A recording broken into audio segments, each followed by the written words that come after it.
안녕하세요. ITQ 마스터 전원사랑입니다. 자, 오늘 처음 오신 분들 제 블로그에서 문서 3.hwp 한글 워드 프로세서 프로그램으로 만든 파일이죠. 다운로드 받아서 바탕화면에 저장해 주시고요. 계속해서 같이 오셨던 분들 저는 한글 2020 버전인데요. 한글 실행하시고 첫 화면 최근 문서 목록 문서 3 클릭하고 들어가시면 되겠습니다.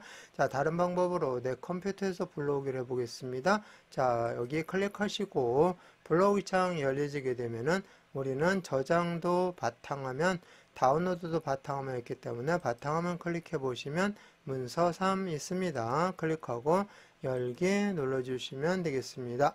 자, 지난 시간에 그림까지 넣어서 처리하는 과정을 했고요. 이번 시간에는 소제목 편집, 그 다음에 표 위에 있다고 해서 표제목이라고 하는데요. 이걸 소제목 1, 소제목 2라고도 합니다. 자, 이 표제목 편집, 그 다음에 맨 밑에 발신명이죠.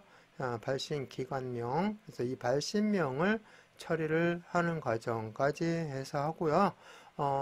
장평이 무엇인지, 그 다음에 속성들이 있어요. 기울임이라든지 강조점, 그 다음에 음영색, 이런 부분들에 대한 설명을 해 나가도록 하겠습니다. 자, 먼저 소제목 넣기 전에 앞에 보시면 특수문자가 있습니다. 이 특수문자는 문자표라는 기능으로 해주면 되는데요.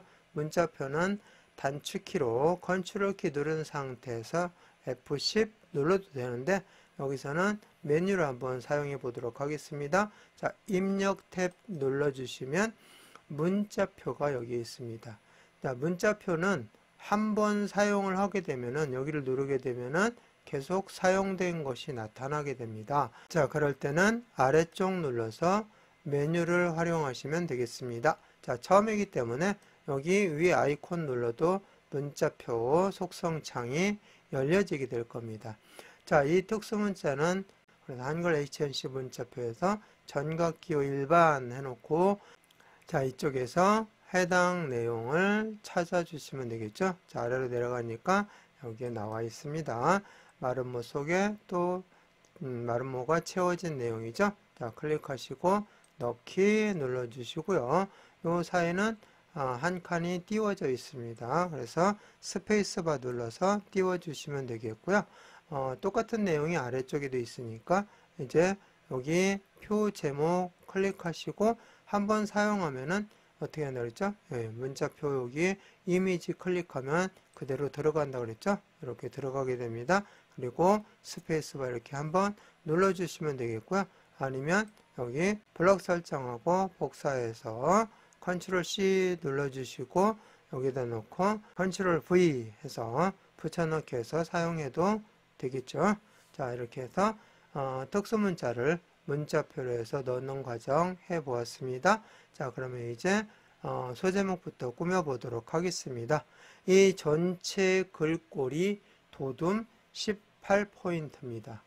자, 전체 글꼴이 도둠 18포인트고요.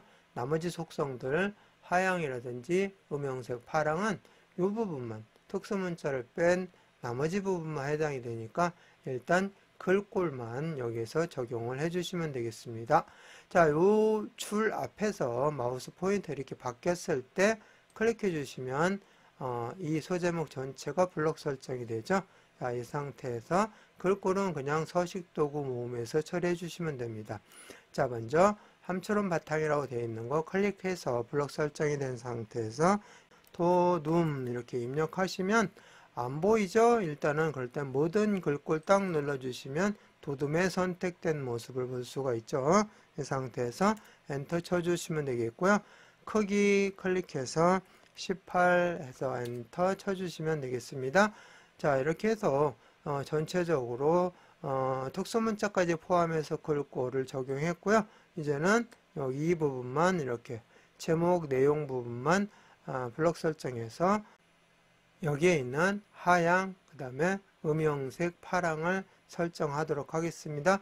이거는 어디에서 해주시면 되느냐면은 서식 탭에서 해주시면 됩니다. 서식 탭 눌러보시면 글자 모양이 있습니다. 이 글자 모양 단축키는 Alt키 누르고 L 눌러주시면 되겠습니다. 글자 모양 눌러서 속성창 열려지게 되면 자, 여기서 뭐만 해주시면 되냐면은 글자색과 음영색만 해주시면 되죠. 그래서 글자색 클릭하시고 하향을 선택해 주시면 되고요. 음영색 선택하시고 파랑을 선택해 주시면 되겠습니다. 그리고 미리 보기 창에서 확인한 다음에 이상이 없으면 설정 눌러주시면 됩니다. 이렇게 해서 소제목을 편집을 했고요. 표제목 들어갑니다. 자, 표제목 앞에서 클릭해서 전체 블럭 설정하시고 여기도 마찬가지로 글꼴만 도둠 18포인트만 전체에 적용하고 나머지 기울임 강조점은 특수문자를 제외한 나머지 거를 처리해 주시면 되겠죠. 이렇게 블럭 설정한 다음에 위에서 했던 것처럼 서식도구 모음에서 글꼴 클릭해 주시고 마찬가지로 도둠 이렇게 쳐주시면 이제는 두 번째이기 때문에 도둠이 선택된 모습 보이죠? 엔터 쳐주시고 그 다음에 18포인트 엔터 쳐줍니다. 자, 그리고 나머지 부분만 드래그해서 블럭 설정하시고요. 기울임이죠.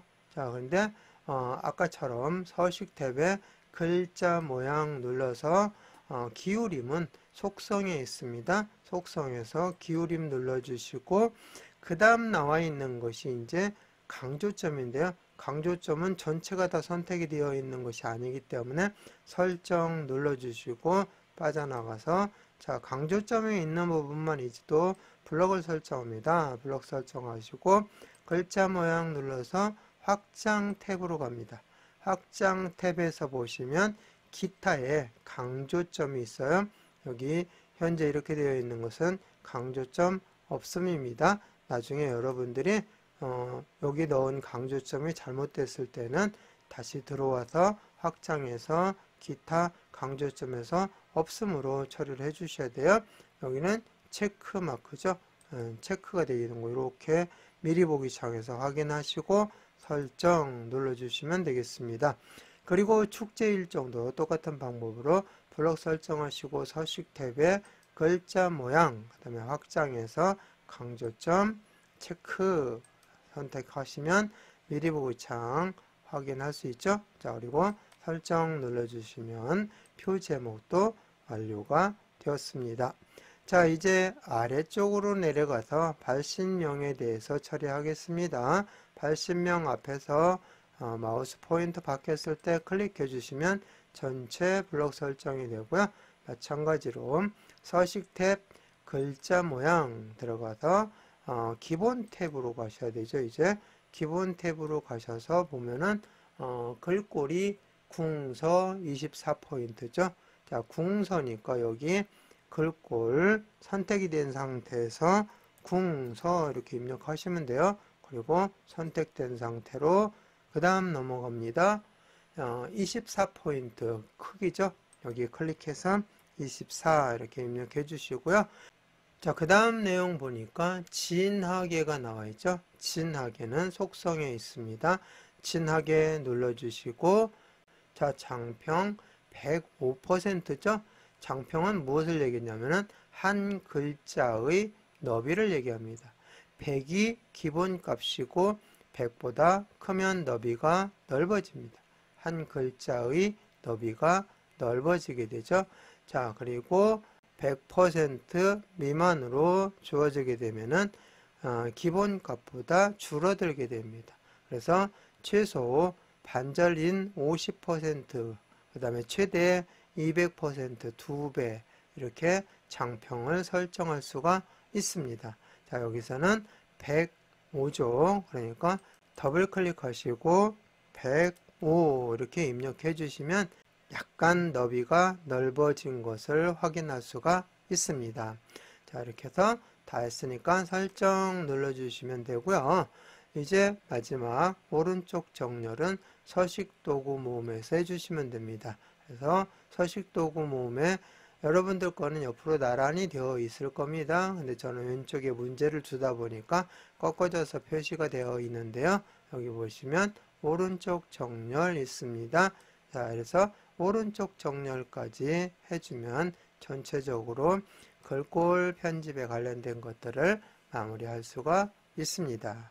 자, 자, 이렇게 해서 다 했으니까 저장하고 마무리하겠습니다. 파일 눌러주시고 다른 이름으로 저장하기 눌러서 우리는 바탕화면에 계속 작업을 해오고 있잖아요. 그래서 바탕화면 선택하시고 자, 문서 3 대신에 문서 4로 바꿔줍니다. 4 이렇게 입력하고 저장 눌러줍니다.